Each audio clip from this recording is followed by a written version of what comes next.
غسول بديل للمنتجات المستورده وبديل للغسول بتاع لا روش بوزي بتاع البشره الدهنيه، طبعا هيكون احسن اختيار هو الميليندا جل.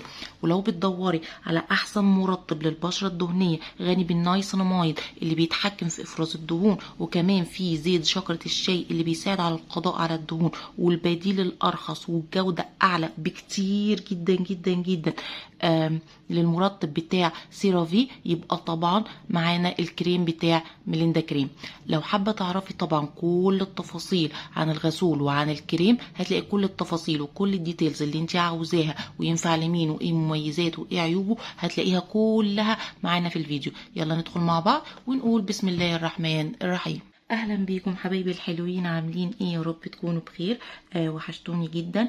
جايين بنكمل مع بعض السلسله اللي احنا بدأناها استكمالا للبدايل بتاعه المنتجات المستورده.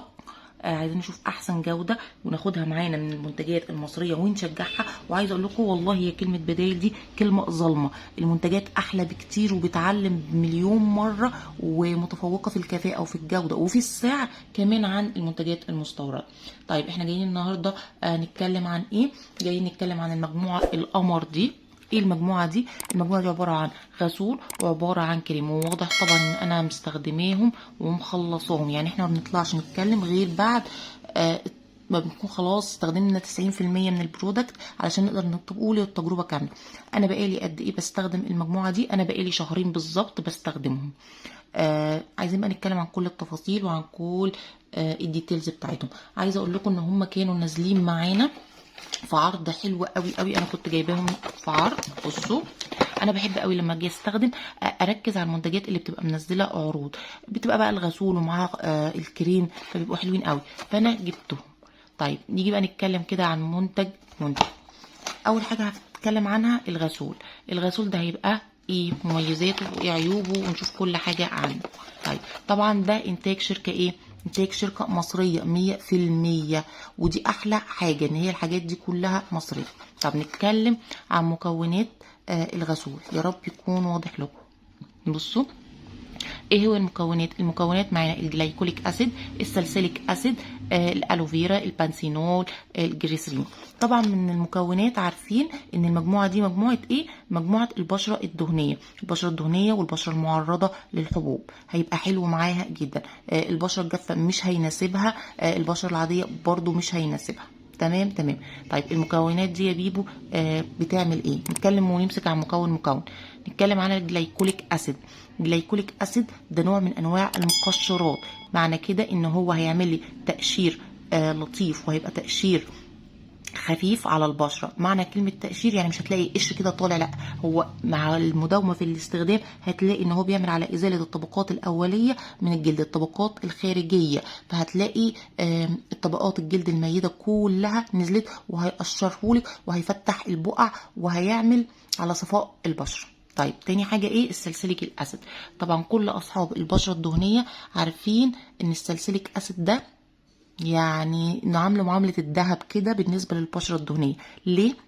لان الساليسيليك اسيد ده برضو نوع من انواع المقشرات، بس بيعمل على بيعالج لك المشكله بتاعه الحبوب، بيعمل على علاج الحبوب، بيخش للطبقات الداخليه في البشره، فبيعمل ان هو بينظف البشره من جوه بعمق، فبيطلع لك الحبوب اللي جوه. علشان كده في ناس كتيره قوي اول ما بتستخدم الغسولات اللي فيها الجلايكوليك اسيد اول ما بتستخدمها بتقول لك ده طلع لي حبوب. ما هو طبعا بيطلع حبوب. ليه؟ لان هو بينظف لك البشره من جوه بعمق، كل الدهون الزايده اللي كانت تحت الجلد بيبدا يخرجها، فبتطلع لك على هيئه حبوب، فبالتالي هو بينظف البشره الاول من جوه بعمق، وبعد كده لما بتطلع بينشف الحبوب اللي على السطح الخارجي بتاع البشره، وبتبدا تنتهي تماما. فاحنا كده عندنا نوعين من المقشرات.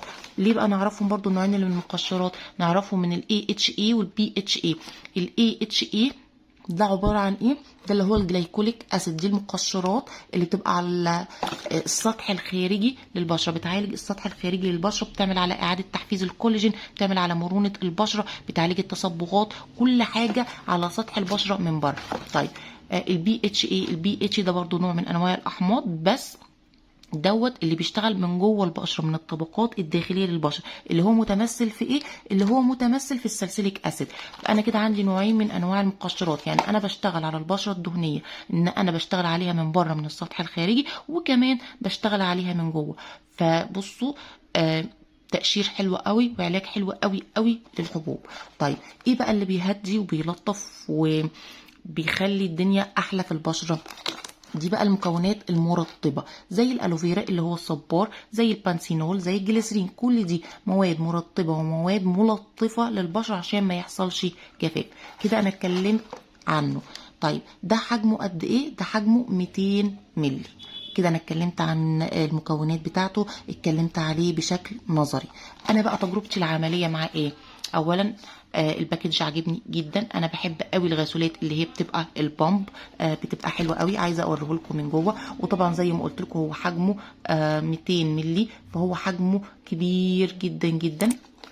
زي ما قلت لكم بقى لي اكتر من شهرين بستخدمه مره الصبح ومره بالليل، وما شاء الله قاعد معايا. هو فاضل فيه حاجه بسيطه بصراحه، بصوا ده الجزء اللي فاضل فيه، يعني التنتوفه بالظبط. يا رب يكون ظاهر لكم. عايزه اوريكم القوام بتاعه. بصوا يا بنات القوام بتاعه. اولا انا بستخدم بامب واحده بس بتكفيني على البشره كلها. بصوا عايزه اوريكم القوام بتاعه. هو ده اللي انا بالظبط بستخدمه على الوش كله. بصوا هو عباره عن جل حلو قوي قوي. عايزه اقول لكم هو ملوش ريحه، هو ريحته ريحه نظافه. وعايزه اقول لكم ان هو ما فيهوش كحول بيحسسك، برضو دي من ضمن التجربه. حتى لو دخل في عينيكي على فكره ما بيسببش اي التهابات خالص، ولا بيخلي عينيكي تدمع، ولا بيسبب لك اي حساسيه خالص في عينيكي. ده برضو من ضمن الحاجات اللي انا لاحظتها، لان في غسولات اول بس ما بتحطيها على بشرتك عينك بتبدا تتحسس. طيب تيجوا نشوف الرغوه بتاعته. عايزه اوريكم الرغوه بتاعته هتبقى عامله ازاي. تمام، استنوا بس ايه اجيب ميه ونشوف الدنيا ماشيه ازاي. انا عايزه اقول لكم ان الرغوه بتاعته حلوه قوي.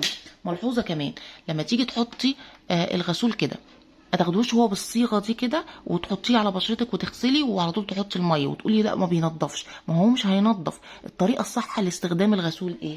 اي غسول مش الغسول ده بس. ادي ده الجل، وادي دي الميه.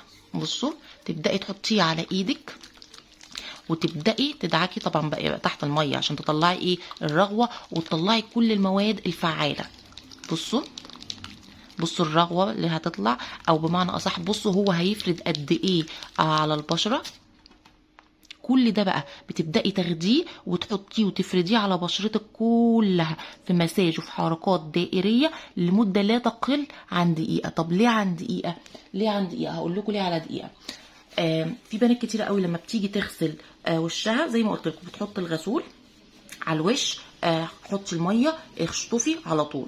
طب هو الغسول دوت وظيفته ايه؟ الغسول دوت فيه مواد فعاله لازم تديها وقتها ان هي تخش جوه، يعني جوه سطح البشره من جوه، علشان تنقي الشوائب اللي جوه، علشان تتحكم في الدهون اللي جوه تبدا تعالجها. لكن انت لو حطيتيها على البشره ومسحتي انت كده ما عملتيش اي حاجه، وبالتالي انت كده ظلمتي نفسك وظلمتي المنتج، لان انت اوريدي ما استفدتيش منه.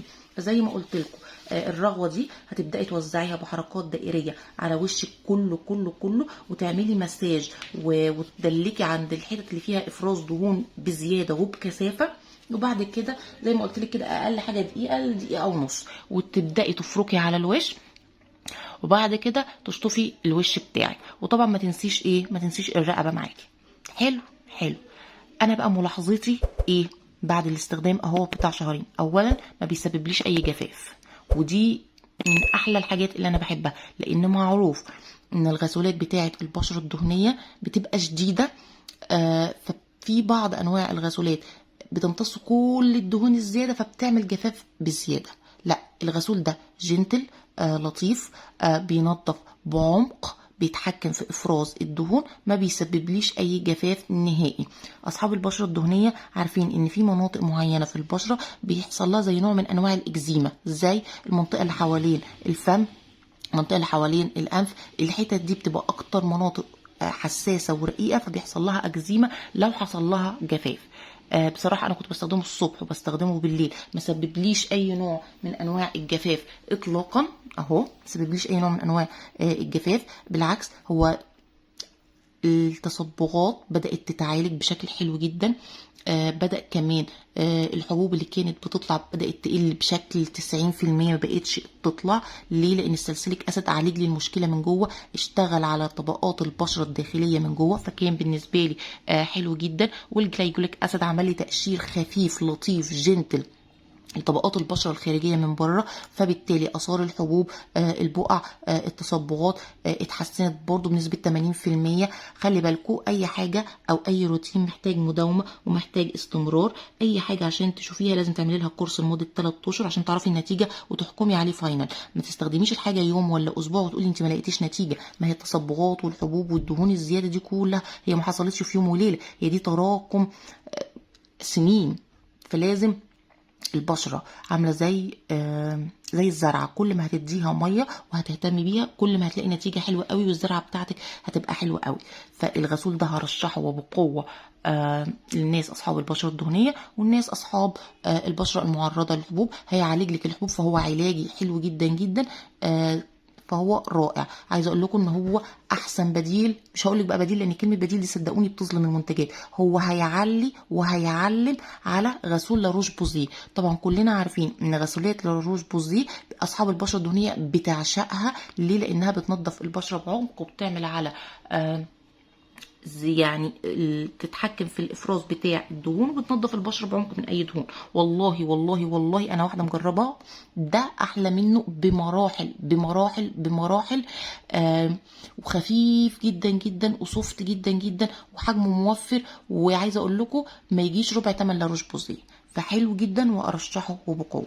طب نيجي بقى نشوف الكابلز التاني بتاعه او المكمل بالنسبه له، الكريم بتاعه. الكريم بقى بتاعه ده في حتة تانية، واظن واضح انا واكلاه يعني ومخلصاه. تعالوا نشوف المكونات بتاعته. اولا هو حجمه 120 جرام. انا بقى رأيي زي ما قلت لكم الغسول للبشرة الدهنية بس او البشرة الدهنية المعرضة للحبوب، ماشي. لكن انا من وجهة نظري الكريم ده هينفع لكل انواع البشرة، مش هيسبب لك اي مشكله. وهقول لك ايه برضو المكونات بتاعته، هنتكلم في كل حاجه.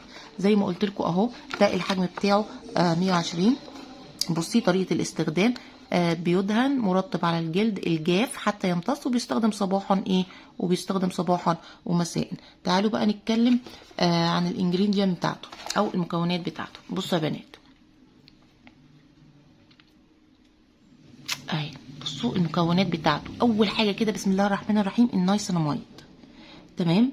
طيب النايسيناميد دوت ايه مميزاته؟ مميزاته حلوه قوي. وطبعا كلنا دلوقتي بقينا نجري على اي سيرم فيه نايسيناميد وبنعشقه واقعين في غرامه، وخصوصا اصحاب البشره الدهنيه، لانه بيعمل على التحكم في افراز الدهون، ما بيخليش البشره تطلع افراز الدهون. بيعمل برضو على ازاله التصبغات وازاله البقع واصاله اثار الحبوب. في ايه كمان بقى؟ في فيتامين اي، في هايلورونيك اسيد. فما ادراكم ما الهايلورونيك اسيد؟ الهايلورونيك اسيد ده قنبله ترطيب، بيعمل بلامب كده وبيملى البشره على الاقل خالص لمده 8 ساعات. بيعمل على تحسين الخطوط الرفيعه وتحسي ان هو دخل ملاها، تحسي كده انت شاربه 8 كوبايات ميه. قد ايه البشره نضره، قد ايه البشره منفوخه كده ومليانه.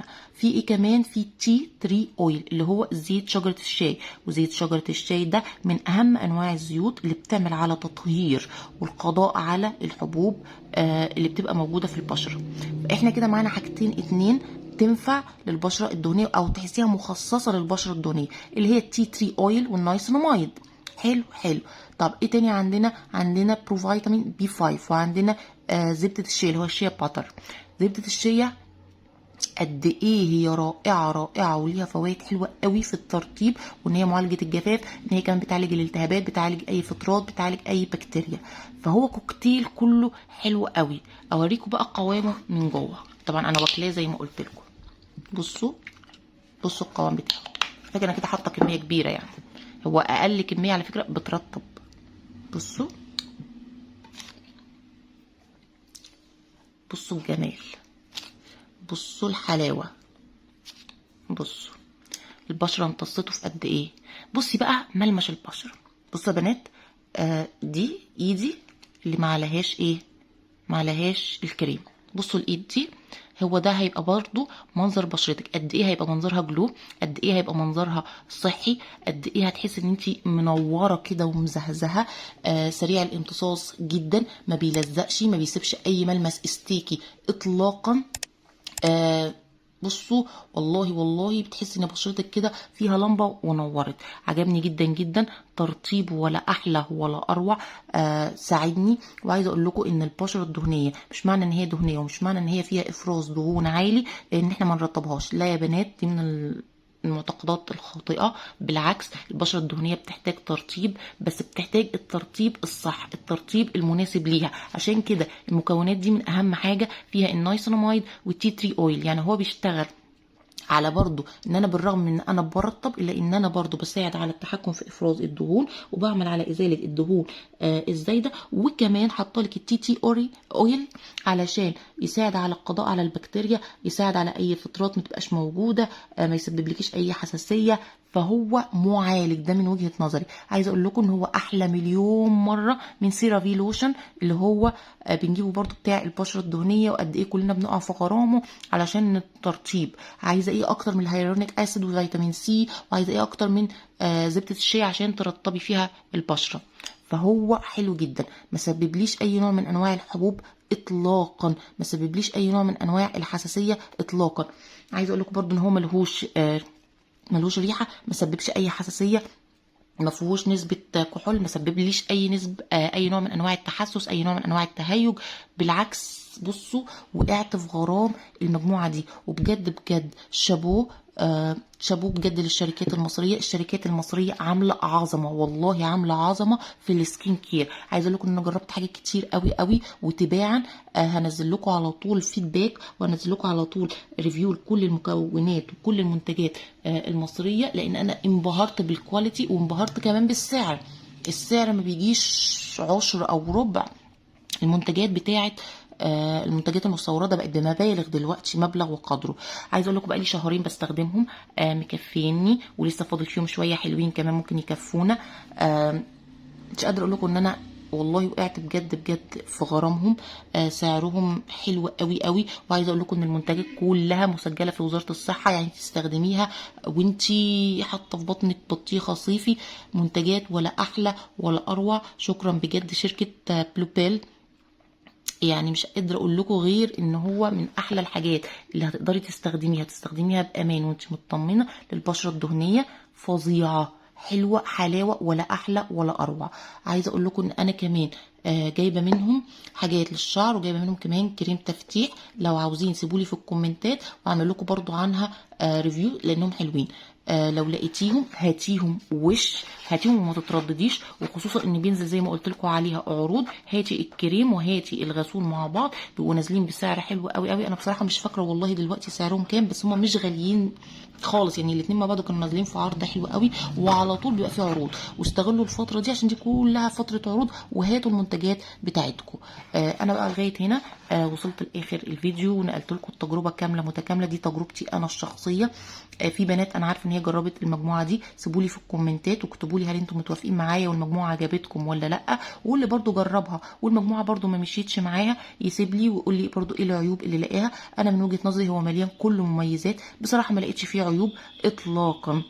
اهم حاجه زي ما قلت لكم الترطيب الترطيب الترطيب، لان زي ما انا بغسل وشي وبشيل الدهون، فانا محتاج اعوض البشره بس بالدهون الصح اللي هي تتفاعل تبقى كويسه معاها. انا لغايه هنا وصلت طبعا لاخر الفيديو. ولو وصلتوا بقى معايا لاخر الفيديو والفيديو عجبكم واستفدتوا بيه، طبعا ما تبخلوش طبعا عليا باللايك، وان انتوا تشيروا الفيديو لاكبر عدد من البنات، وتشتركوا في القناه اللي مش مشترك. بحبكم جدا، واشوفكم على الف خير في فيديوهات جايه حلوه كتير. مع الف سلامه، باي باي.